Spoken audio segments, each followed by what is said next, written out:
Ladies and gentlemen, this is a fun day for you. It's a work day for me, but it's a fun day for you. We are doing 3 Union rally songs. And the choir and I have decided, by a flip of a coin, that you can sing along with us. And the words are up there. So you'll get the gist of the stuff. You might have heard these things before.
Good morning.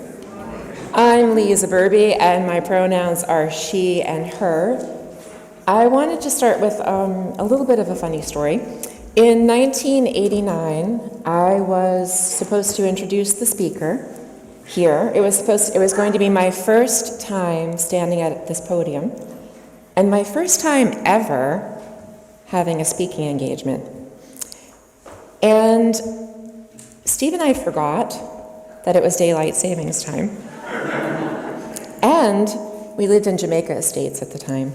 So those are one of those bad dreams you have, right? So somehow or other we made it. I got here just in time to introduce the speaker, like halfway through the service. And so I have never in 35 years forgotten to set my clock ahead as a result. So I wanted to welcome you especially this morning because I'm so impressed with all of you who apparently can remember with no problem to set your clock ahead, and those of you at home as well who are joining us. So welcome one and all. If you're a newcomer here, please visit our membership desk in the social hall after the service. And know that whoever you are, whomever you love, and wherever you are on your life's journey, you are welcome here.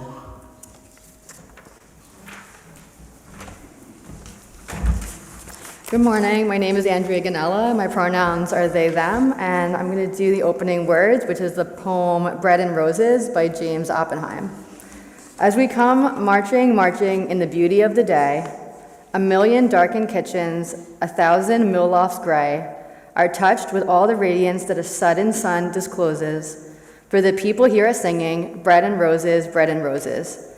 As we come marching, marching, we battle too for men, for they are women's children and we mother them again. Our lives shall not be sweated from birth until life closes. Heart starve us well as bodies, give us bread, but give us roses. And I'm excited to be introducing our speaker, who is my friend and colleague in Jericho, Lauren DeMarinis. And she is a union representative and fellow union delegate. She's also a member of the Representative Assembly for NYSUT, which is the New York State United Teachers, which is a group of people who discuss and vote on issues and policy that determines programs and services. NYSUT is committed to supporting disaster relief for schools in need, providing equity and social justice through actions on wage equity, hunger and poverty, and environmental justice, and by creating an LGBTQ task force.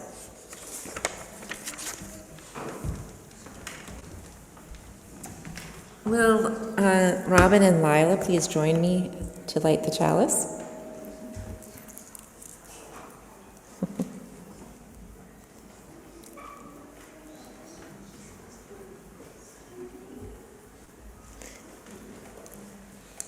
Thank you. Come on up. Thank you. Our chalice reading this morning is by Steve Stock. We light this chalice to celebrate the inherent worth and dignity of every person, to reaffirm the historic pledge of liberal religion, to seek that justice which transcends mere legality and moves toward the resolution of true equality, and to share that love, which is ultimately beyond even our cherished reason, that love which unites us. You know, you may think this is an easy job, but it is not. Thank you very much, girls. Thank you, thank you. And, you know, maybe 35 years from now, you'll be doing this, too, so. We, of course, have some announcements this morning. The UUFH membership directory has been compromised, and members have been receiving texts that appear to be from Reverend Deborah, as well as emails asking for passwords for the members-only section of the website. Please do not respond to these messages and contact the office with any questions. A new password for the members-only section was emailed on Friday, so take a look for that.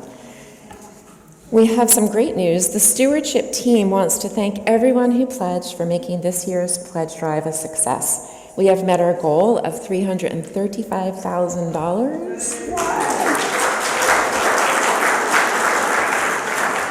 And we will probably surpass it because we are still about missing 10 pledges. Thank you for your continuing support for the fellowship. If you are one of the 10 missing, please see Jan Brenner. You can raise your hands all. Jan, Judy Cartwright, Jean Mara, or Sue McGovern after the service to make your pledge. I wanted to bring your attention to our very fun creativity as spirituality multi-generational group that meets to both create and discuss a monthly theme. This month we'll be meeting on Saturday, March 23rd from 10 to noon. It's a chance to share your creative projects, and also we get to do fun things together. Last month we painted with snow and food dye, and if you think that's a clean thing, it took a while to get the dye out of my hands. But please email Danielle Barbie. Her email is in the flash if you're interested in joining.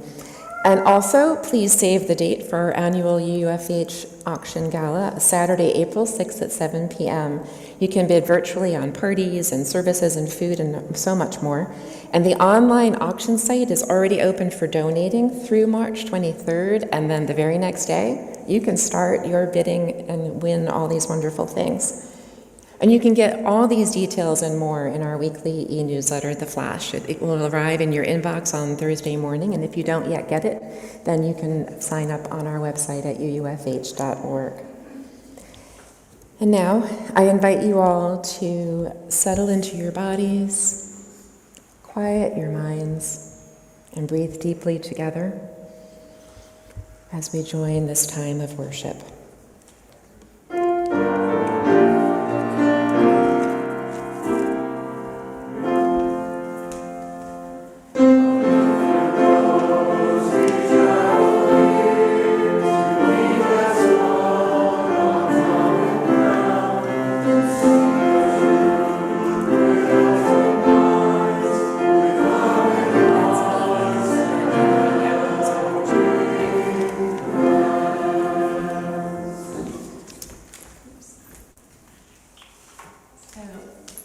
Now is the time in our service when we invite you to light a candle for something deep in your heart. Do I have a pastoral care associate here?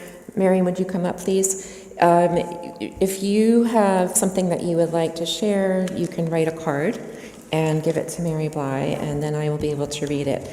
And as Richard plays, I invite you to come forward to light candles here and one in the back as well.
As we mark the 4-year anniversary of the COVID shutdown, let's remember those we've lost and those who still struggle with health issues related to the pandemic.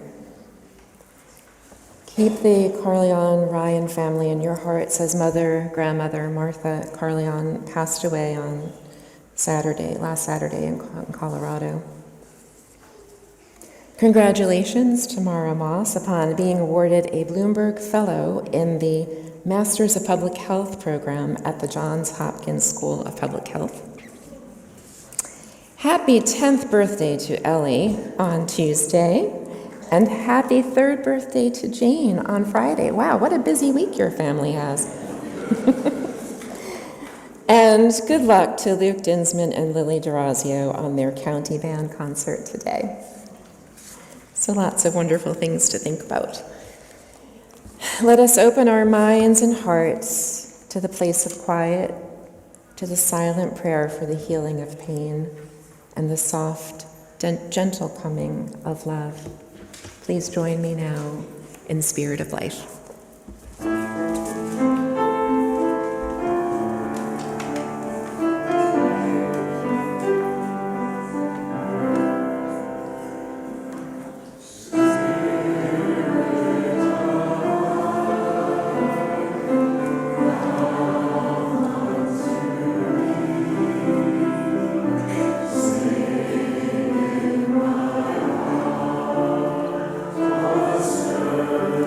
Spirit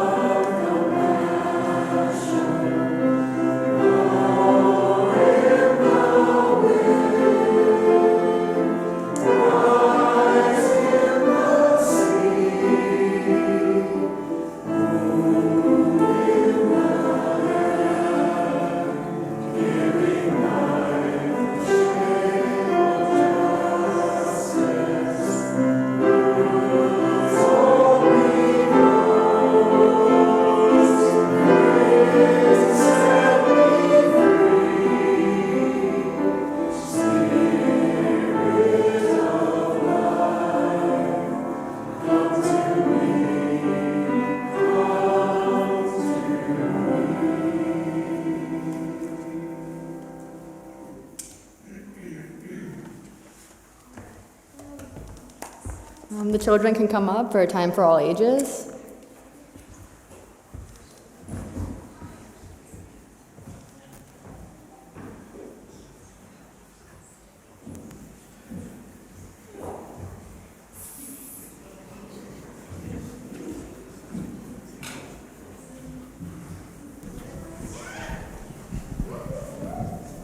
And we're going to read a book called Thanks to Frances Perkins, Fighter for Workers' Rights. But first we're going to watch a short video about the book before reading the excerpt.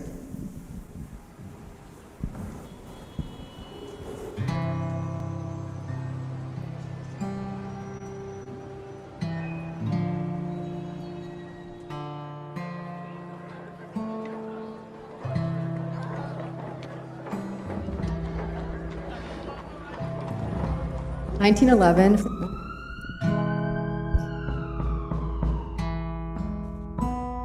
he saw people going hungry. But what could one woman do? Support, protest, meet with lawmakers, including the president, draft new laws. One woman, the future. So we're going to read this part of this book, and then I'm going to ask you a question. I'm going to ask you, what types of things do you think would keep workers feeling safe and comfortable in their workplace? Hold on. Can everyone see the pictures, or do you guys want to come closer? We're good? All right. Frances was born in 1880 in Boston, and her father believed in education. Her mother taught her to help neighbors in need, and her wise grandmother said that whenever a door of opportunity opened, Frances should go through. Perhaps that's why Frances grew up trusting in both her heart and her mind.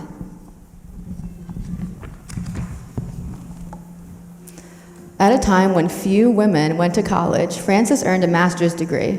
She went to work in New York City, where immigrant families lived in crowded, ramshackle tenements. You guys know what tenements are? It's like apartment buildings. Men, women, and even children toiled day after day, from dawn to dark, in dirty, unsafe factories called sweatshops. Bosses and factory owners held all the power, and workers had few rights or benefits. And at that time, even children had to work in the factories. Hold your questions until the end. On Saturday, March 25th, 1911, Frances witnessed a terrible tragedy. While having tea with a friend in Washington Square, Frances heard fire whistles and shouts. She rushed outside and she saw flames pouring out from high up at the Triangle Waist Company, where young women sewed white blouses called shirtwaists. It was a terrible tragedy where workers were injured and even killed.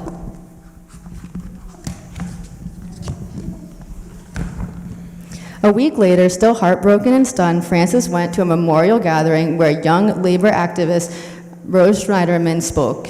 Rose declared that at that time had come for change. Too much blood has been spilled, she cried, and Rose urged workers to unite in a fight for better working conditions. Frances was so moved by Rose's words, she decided to join the fight for justice too.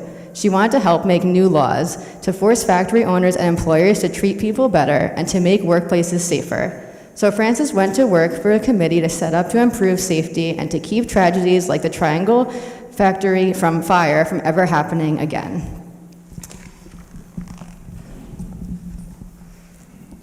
So what do you guys think about, what do you think that workers would need to feel safe and comfortable? If they're working in a factory or an office, what would they need? Yes?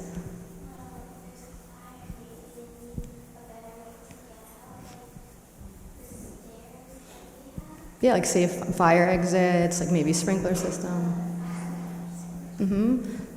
Anyone else have any? What would you want at work if you feel safe and comfortable? So, like, what would you want at work?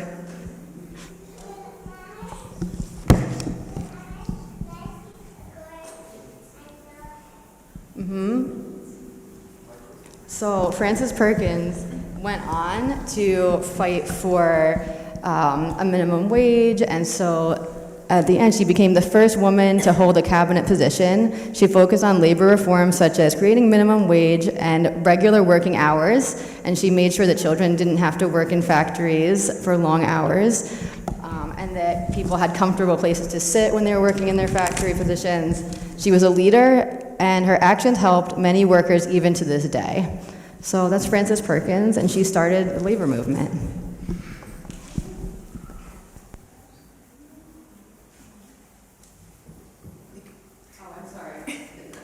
And now you guys are going to get played to your RE classes.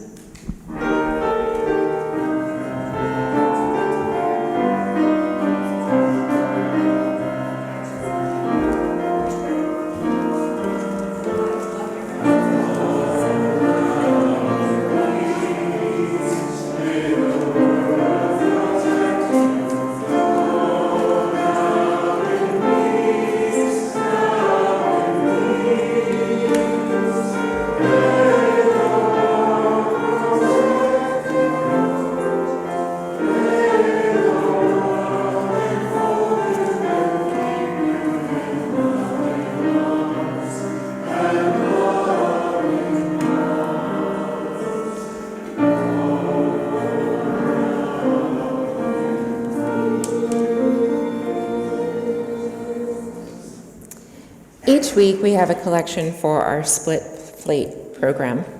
That means that undesignated donations are split between the fellowship and our charity of the month, unless you indicate otherwise. This month, we're supporting the Long Island Doula Association, a multi-professional organization operating on the paradigm that pregnancy, birth, and postpartum are normal processes, and that with proper support and education, families can be empowered during this time. They and its members provide evidence-based information and positive support, education, and care for women in the early stages of motherhood from conception through postpartum. Ushers will be passing around the baskets while Richard plays, and for those of you at home, you can send a check or donate through the website, and you can donate through Zelle as well. We're very sophisticated. Thank you for your support for the work you do within and beyond these walls.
Martin Luther King Jr. believed that all labor has dignity and that economic justice was a critical component of the civil rights reforms.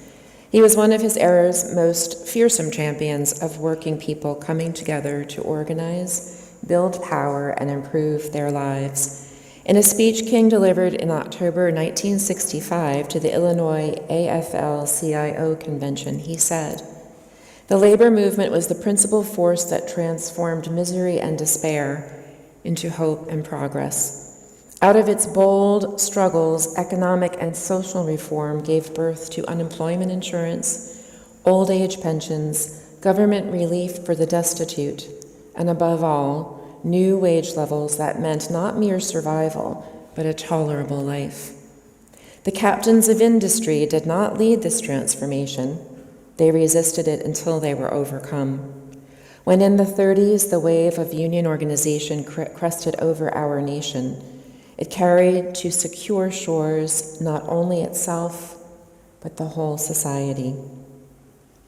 In a moment, you'll hear a dialogue between Andrea and Lauren, but let's first watch this short video on the history of unions. The Pennsylvania AFL-CIO presents A Brief History of Unions.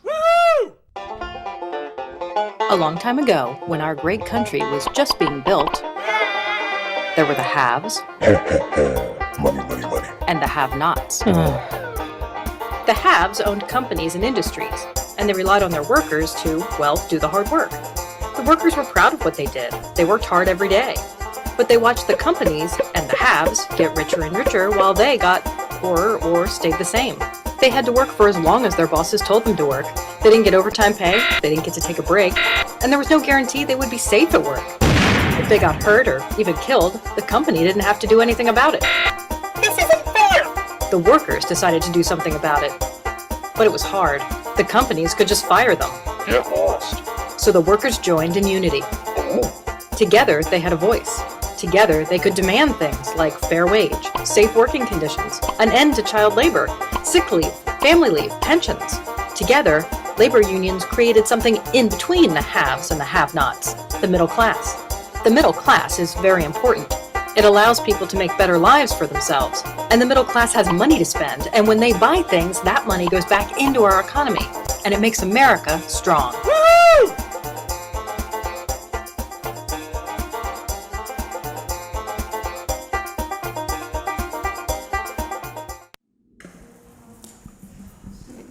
So good morning again. I'm excited to be talking to Lauren DeMarinis about unions and their importance. The first time I met Lauren, she was interviewing me for my job in Jericho, and now I'm interviewing you. It'd be exciting to do that. And the first question I want to ask is your role in the Jericho Teachers Association. Can you talk about what inspired you to become a union rep and to get more involved in leadership in the union, and maybe some responsibilities and challenges involved in the position? Sure. My audience is normally 8-year-olds, so I'm going to do my best. I have been a teacher for 24 years in Jericho. That's how I know Andrea. My involvement in the union started about 10 years ago when I was approached to become a building representative. And so the building representatives in each school are responsible for really hearing the concerns of members. I've always been interested in the unionism part of it, and mostly advocacy for kids, for students, and for teachers. So I was really inspired by the work of my colleagues, the people who came before, and retirements happened, and that's how I ended up as a building rep. But my real love is the advocacy for kids. And so now, my role as a building rep is to hear members' concerns, and a lot of times, sometimes it's just really being a sounding board for, sharing concerns. Sometimes members have personal issues that they want to discuss, health insurance issues they want to discuss, all kinds of things. So I hear a lot, and I'm proud that it's a safe and comfortable space in the building that I work in, that our members can come and talk to me about anything and everything, and I hear all kinds of things. And so then my job is to either take the issue to the executive board of our union, or most of the time, like I said, sometimes people just need someone to talk to, and that's how I ended up doing what I did. Now I'm also an elected representative for NYSET and AFT, so part of that role concerns going to the Representative Assembly, where I'm a voting member of thousands of other NYSET members, and that's once a year. And every other year I attend the American Federation of Teachers conference, which happens all over the country, where I get together with educators all over the country, and not just educators. NYSET here in New York State represents over 700,000 people. Teachers, the United University professions, college faculty and staff, school bus drivers, custodians, office workers, and nurses and health technicians all over New York State. Not only are we that big of a membership, but AFT represents millions. We're also affiliated with the AFL-CIO, which is the largest labor organization in the country and worldwide, representing millions of people. So going to those conferences lets us hear the issues that are happening in not just in New York State, but all over the country. And I love the grassroots action of unions. So the power of the people, unions really, really show that we can make change, we can impact change in our communities. And so that really inspired me to grow my leadership position in our union. And Andrea is also a representative of the Delegate Assembly at NYSUT newly, and so she's attended one AFT convention, which we went to in Boston a couple of years ago, and she also attends the NYSUT convention, which is our union delegate. And just like any democratic process, at that convention, there are many committees. NYSUT has educational issues committees. We have a women's committee. We have an LGBTQT committee, and our social justice committees do a lot of work to impact change. And at that convention, they bring resolutions so that NYSUT sets policy and lobbies our lawmakers to make those changes. And so at the convention, we vote on resolutions that many committees are a part of, and we're responsible for lots of amazing things. Right now, NYSUT is really working towards changing the testing requirements for grades 3 through 8. We are fixing Tier 6, which is the last tier of higheries. Thank you. How many of us are NYSUT members? I feel like a lot of you. So hi, my friends, in solidarity. And so NYSUT is always working, and there's so many opportunities. At the end of the presentation, we'll put up the social justice website, and you can see all of the committees, but you can become involved in those things too. And so I think that's pretty inspiring. When I go to those conventions, I am overwhelmed with emotion about being a part of a group that is passionate about kids and passionate about safety in schools, things like gun violence, and after COVID, our health and well-being, and our own working conditions, and of course, a living wage. So these are all the things that inspire me, and I am very proud to be a part of such an amazing group of human beings that I know is really impacting the world. So that was very long-winded. I would never do that to my 8-year-olds, but thank you for listening. I had to say, when we went to AFT, and Lauren was like, yeah, there's going to be about 4 hours of speeches, and I was like, oh my goodness, 4 hours, like how am I going to sit? I was riveted, like every second of that, and emotional. I feel like we laughed, we cried, like it was just like going through the whole day. One of the questions, you kind of touched on it already, but what is improved when there's a union that's in a school district? How is the school community improved as a whole? Not just the individual teachers, but the whole environment. How is it improved for kids and also for staff and as a community? So when you are a part of a union that is protecting your dignity and your rights as a worker in a school district, that makes for happy teachers. And happy teachers, when the morale is good and working conditions are good, of course that has a very positive impact on how you are with the kids. And so it also increases community involvement. And our leadership, especially in the district we work, we're very lucky. Our leadership is also very supportive. So that absolutely impacts the education for kids. It keeps good teachers where they are. They want to stay, right? And we know that longevity matters, so stability matters in schools. And so when you have very experienced teachers in schools for a really long time because they're happy to be there, the kids are happy too, and happy kids learn more. So happy, that's what it is. It also fosters a real community of collaboration. I work in a building, my colleagues are also my friends. And so when there is a sense of collaboration in a school, it fosters inclusivity, and that trickles down, and it makes for safe and comfortable learning spaces. And we know, research shows that safe and comfortable learning spaces are spaces where kids can thrive, and adults too. And so not only do unions protect the rights, of individuals, but that trickles down, and it affects everything. One thing that I was surprised about was learning about right-to-work states and how some states are not allowed to, people are not allowed to unionize.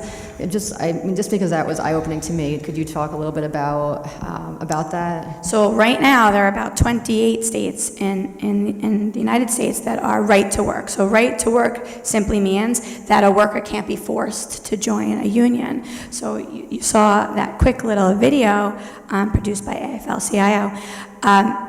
So big corporations, they don't like unions. And so really they're striking at the working middle class. Because it eats into their profits. So a right-to-work state just really says that you don't have to join a union. And they use lies and deceit to dissuade members, especially young people coming in to the trades, not to join unions. There are also states that have no collective bargaining rights, like Wisconsin. Their teacher contract is half a page. And so, right now, Starbucks, Workers United, I feel that the working middle class is starting to make a comeback. And so unionism is once again, especially because of the economy, right, after COVID, financially, I think more and more young people are recognizing the benefits. But, right-to-work states and, one-page teacher contracts really undermine the work of unions. NICET and AFT and NEA, the National Education Association, and AFL-CIO are working on those states too. So that's where it comes from, though, big business and big corporation like the Koch brothers, who really don't like unions. And so not only does NICET fight for workers' rights, but we are working, towards building up anti-union sentiment with our own campaign to make sure that workers everywhere understand their rights to unionize, their rights to fair pay and equity for everybody. So, I think, especially in the past couple of years, we've really seen a comeback, and those attacks really are on the working middle class, and we need the working middle class. We're all working middle class. And then this is like the last question. I know Lisa might have a question after, but especially when there's school budget voting, there sometimes could be anti-union, anti-teacher sentiment on News 12 or a Newsday. And what would you say in response to people who might have like an anti-union point of view or might believe some of those, those news sources that may not be completely portraying it accurately? I would just point out all of the benefits, like I just mentioned, about especially, my area of expertise is teachers' unions, but I would point out all the benefits and all we've gained, for teachers over the course of many, many years since the 70s and the 80s. And we're really about advocacy for kids, and we're public advocates for education. T-shirt, this was my favorite campaign for NICET. Public schools do unite us. This is the power of the future. Unions are about protecting our future. And so I would just point out all of the positives that have come from unions, and I would point out to those people, because it's easy to talk about what we've gotten as employees, I would point out all the benefits to kids, and that's really what it's about, and that's what educators are about, what's best for kids. Thank you. And then, did you have a question before we... Well, I just wanted to thank you so much for your sharing. I think that everyone here is educated about the fact that there are unions, but I wonder if you could just talk a little bit more broadly about, we saw the history of unions, but how do they continue to impact our country as a whole, not just for teachers, but for all different industries, and what can we all do to ensure that the sanctity of unions continue against the assault by separate politicians? So at the heart of unionism is social justice, dignity for all people, all unions. I think that sums it up. And unions, all unions, not just teachers' unions, really show that grassroots action, you, the people, you can impact change in your community by just getting involved. You know, when I'm listening to all of the things that you do here, you're already part of that social justice campaign. And so, you know, helping out at soup kitchens in your local community, doing what you can, you know, you contribute to the doula, you know, association. Those things are social justice, helping all. And so that is the heart of unionism, social justice. And so all people, anything that you do, not just teachers, but Starbucks. Raise your hand if you like Starbucks. Starbucks, yeah, Starbucks United.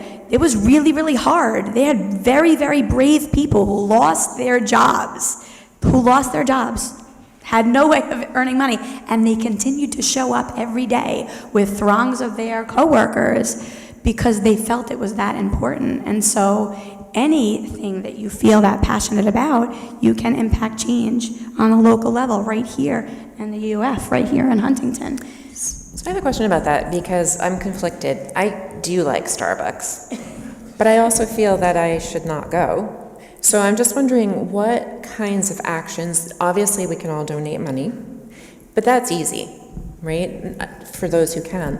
What else can we do? I mean, do you recommend that if an organization or a business is not supporting their workers with unions, that we protest with our feet? Spend your money in union shops. Buy union. On the NYSED website, you will find a list of places that support this. So spend your money where there are unions to support those workers.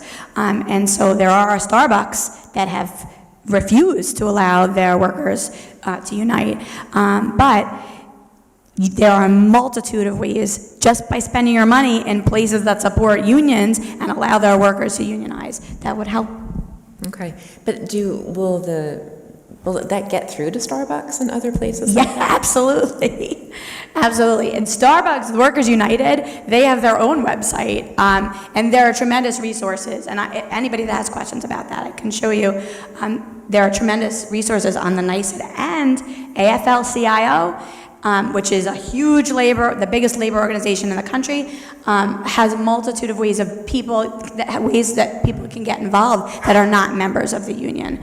And so I pay attention to those things. There are places that I do not shop at because of the way they treat their workers. I won't mention them here, but you can ask me privately. And so that's how I support unionism. I don't spend my money in places that don't treat their workers equally. There are national chains that discriminate against LGBTQ communities, religious organizations that, you know, discriminate, and so I don't spend my money at those places. Thank you. And one last thing I would just say is that I think that for many of us, like we see the history of unions and we realize they've been around for so long, what could possibly be going wrong?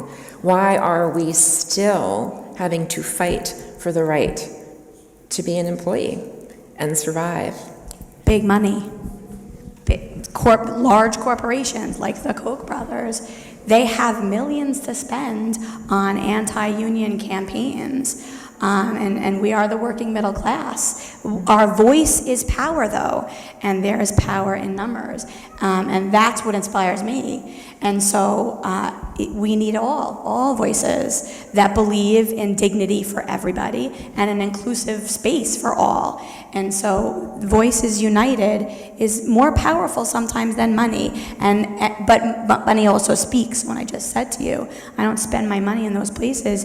Yeah. More and more people that do that, they do notice. The companies do notice. Okay, thank you very much. Well, I guess, do you want to say something more, Andrea? I just wanted to say thank you to Lauren for being here this morning and for agreeing to be our guest. Thank you for having me. Yeah, of course, it was amazing. Thank you. And Andrea will be at the back of the main hall later if you have any other specific questions for her, but thank you both very much. Thank you for having me. And now I believe our choir will be sharing with us.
you to Lauren de Marinas and to Andrea for the wonderful conversation that they introduced to us. Thank you to Richard for choosing the songs and the choir for performing.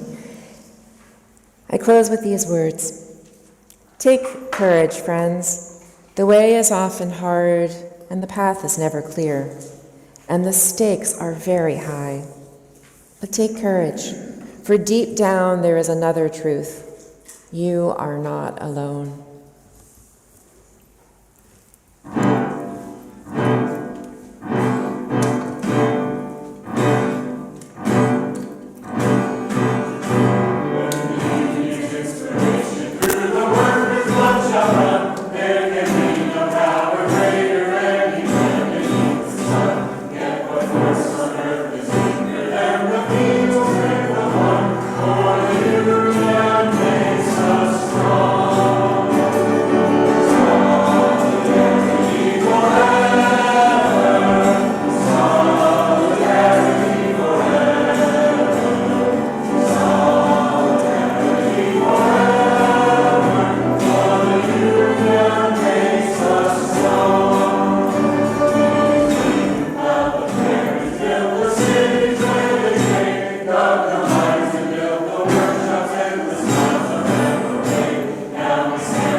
Thank you, one and all. To those of you at home and those of you here as well, if you're starting to feel a little tired this afternoon, blame daylight savings time. Have a wonderful day. Please join Andrea and Lauren in the back if you have any questions for them, and thank you again, choir. Have a good day, everyone.